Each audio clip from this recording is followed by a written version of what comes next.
Essa mensagem aqui é para você que já investe no setor de saúde, na Bolsa de Valores, ou tem a intenção de investir.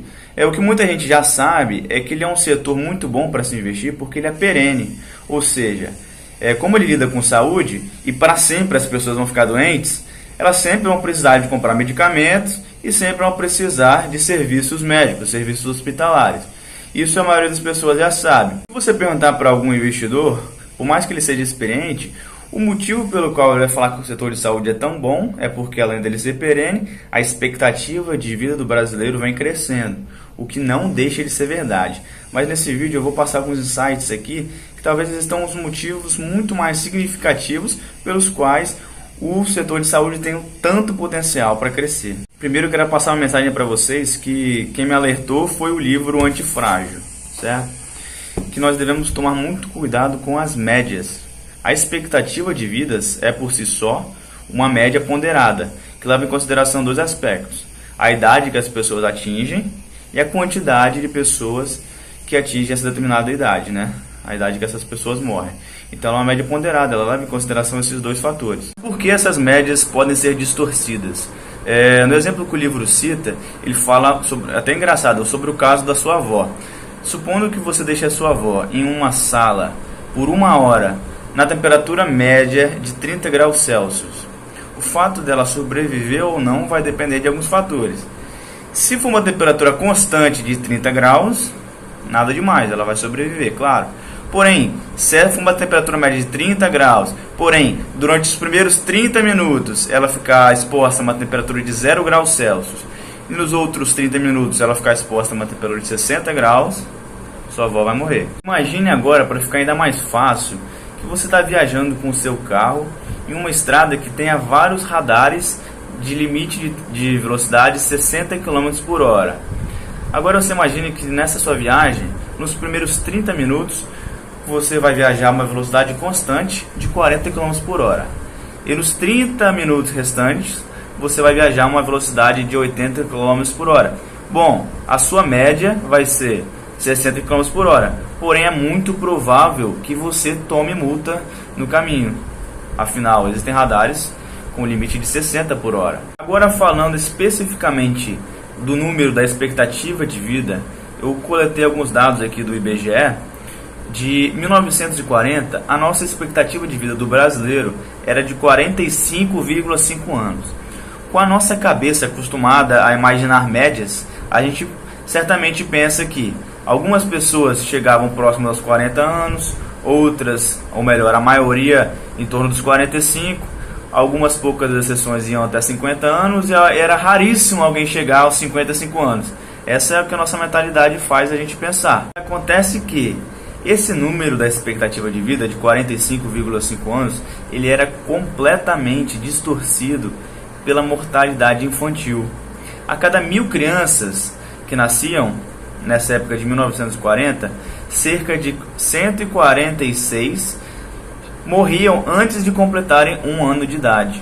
A mortalidade infantil distorcia em muito essa expectativa de vida.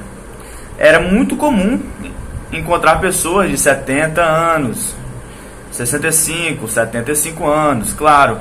Porém, como a mortalidade infantil consta de pessoas com uma idade muito reduzida, ela puxava muito essa média para baixo. Eu quero dizer que é inegável que sim, a expectativa de vida aumentou, claro. Porém, existe um fator ainda mais significativo que eu vou explicar para vocês. Uma coisa que nós não podemos deixar de levar em consideração é que os nossos avós tinham muito mais irmãos. Podiam ser 7, 8, 9, alguns tinham até mais de 10 irmãos. Já na geração dos nossos pais, era mais comum encontrar famílias de 3, 4, 5 irmãos. Claro que existem exceções. Porém, já no nosso caso, a gente tem 1, 2, no máximo 3 irmãos, certo?